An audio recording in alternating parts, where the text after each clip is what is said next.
My name's Pete McBride. I live in Basalt, Colorado. I grew up in the Aspen area. About age 8, I moved down 30 minutes down valley to a ranch my family still owns and we operate. As a boy, I spent a lot of time irrigating, quote, chasing water. But it wasn't until later in life I did a project where I followed irrigation water to see how long it would take to get to the ocean. My project evolved into a book called The Colorado River Flowing Through Conflict and a short film called Chasing Water. The Colorado River Basin covers 7 states and 2 countries. We divert it and use water to shape towns, cities, municipalities, but we've also shaped a river that ran to the sea for 6 million years. And we dried it up. The river dries up right at the U.S.-Mexican border in what I like to call the Frappuccino pit. It's just this little frothy pit full of brown muck, plastic bottles, garbage. It used to be one of the largest desert estuaries in North America. For me, it became very evident how scarce water is. Water in rivers is valuable, not just aesthetically, but financially, economically.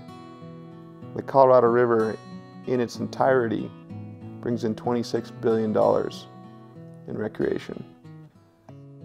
I live in a little town here in central Colorado, and I have green grass. I have a sprinkler system.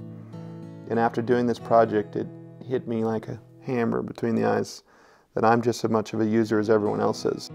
So I actually turned my front yard into a garden and put it on a dribble system. It takes less water out of my sprinkler and I actually can eat it.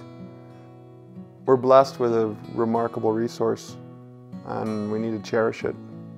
And we need to pay attention. It's all connected, it's all related. There's now 36 million people that depend on the Colorado River, and we need ag, we need development, we need oil and gas, but a lot of the treasures that are around us are paying the price.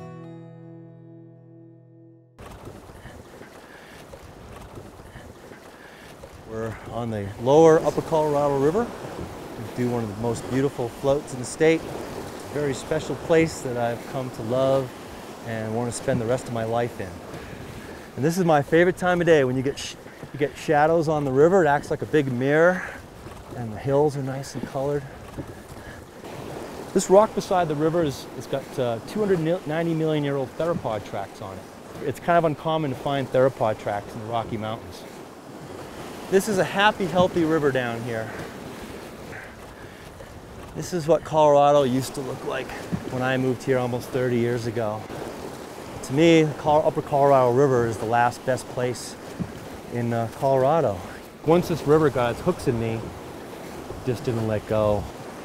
Yeah, it's a little bony through here, so I might be kind of picking my way through here. You see this kind of a whitish stain on the cement? That's where the standing wave was for 2 months last year. I actually had to duck to get under that first bridge. Everything's connected to the river. The river connects everything. It connects the top of the Rocky Mountains to the Pacific Ocean. It connects the snowpack to the fields that it irrigates. I think water will be to the 21st century what oil was to the 20th century. You can live without oil, but you can't live without water. There's going to be some still water on the right side. Could be a nice fish in there. We've hooked some nice rainbows. That's it. That's it. Come on, fish. Conservation to me means passing on our natural world to our kids and our grandkids in the same shape we inherited from our parents and grandparents in, or better. And why would you want to ruin a place like this? You know, then you have to move somewhere else and somewhere else. And so you got to draw the line somewhere.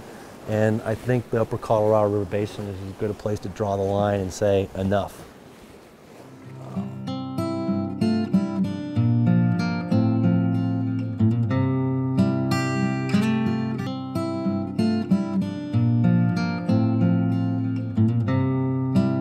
I'm Naomi Smith with Grand River Vineyards here in Palisade, Colorado.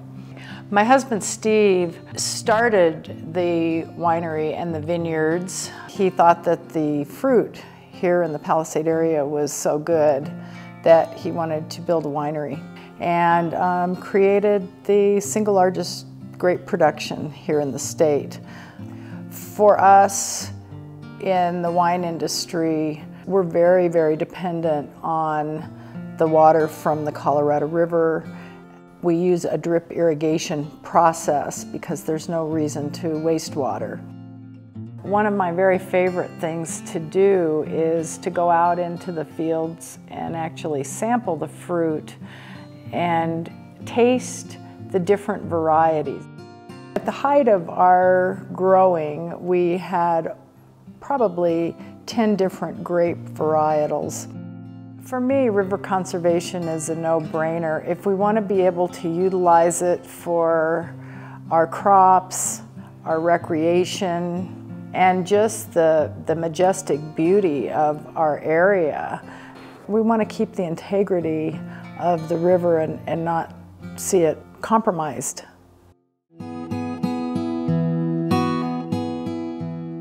My name is Buzz Cox. I'm manager of the KBRT Ranch in Meeker, Colorado. And I've guided here on the river for probably over 8 years now. We've got a little over 5 miles of the White River for a fishery and 3 miles of spring creeks. And the spring creeks themselves are very unique and very special. Great spawning grounds, particularly for the brown trout. And we have 4 species of trout in the river, and it's a great place to fish. And the quality of the fish here is quite well known. People are pretty happy with that. Fish of a lifetime, as a matter of fact. The water is such a huge importance to all of us, whether it's with the fly fishermen, whether it's with the beautiful hay that we have in this valley, or the cattle that reap the benefit. I think we all need to have a stewardship in putting back. One of the particular projects that I'm really proud of, we refurbished about 3,300 of Spring Creek. In the first year, when the brown trout came to spawn again, we had 8 reds with 2 to 5 brown trout on it. So to see that, I was just thrilled to be part of that.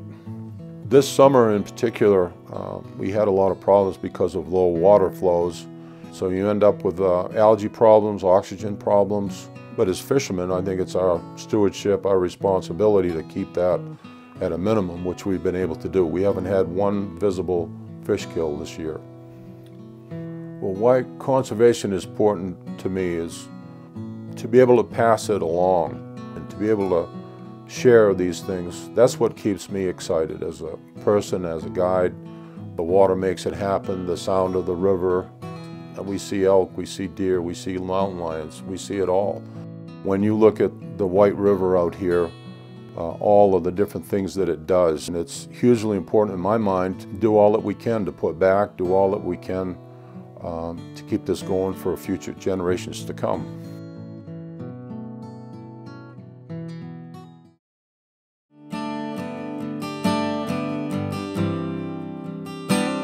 I'm Ken Spann, and we are on the Spann Ranch's farm at Delta, Colorado.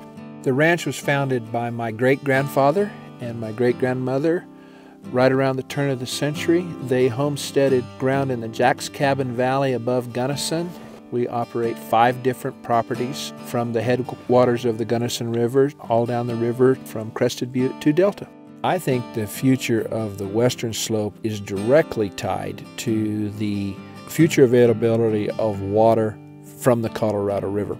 Essentially, we have a water-based economy in western Colorado. The water that are rafters floating on in the Gunnison yesterday may provide flat water recreation in Blue Mesa tomorrow, may generate hydropower going through the turbines at Morrow Point, may provide trout opportunities in the Gunnison Gorge the next day, then irrigate a corn crop in the Delta area on the next day, and the following day we return to the stream and provide endangered fish habitat in the 15-mile reach at Grand Junction. And so the multitude of uses that our water is used for over and over and over again, and the repetitive nature is something that a lot of people don't realize. It's all being used well, and it's all being used in a way that provides maximum benefit for the communities here and for the state. I'm a fly fisherman. I don't do it often, but I like to do it. And I guess that tradition goes back to my grandfather. My grandfather would tell my grandmother that he was going down to the river to go fishing. He'd saddle his horse, put the fly rod on his right arm, ride the horse out in the river, and about 45 minutes later he'd come back with supper. And he never got off the horse. Most important thing I want is for my children to have the choice to continue to run this ranching company or not. We've taught them to love the land, we've taught them to work hard, we've taught them to care for the animals, and I want them to be able to have the choice to do that or not, and not be based on some calamity of the resources like not enough water in western Colorado. Healthy rivers is what allowed for civilization to develop in the West to begin with. Everything that exists ultimately developed around a river system that could sustain itself, that could renew itself, that was drinkable, that was safe to use for irrigation. Our entire civilization has developed on that premise, and we must keep that.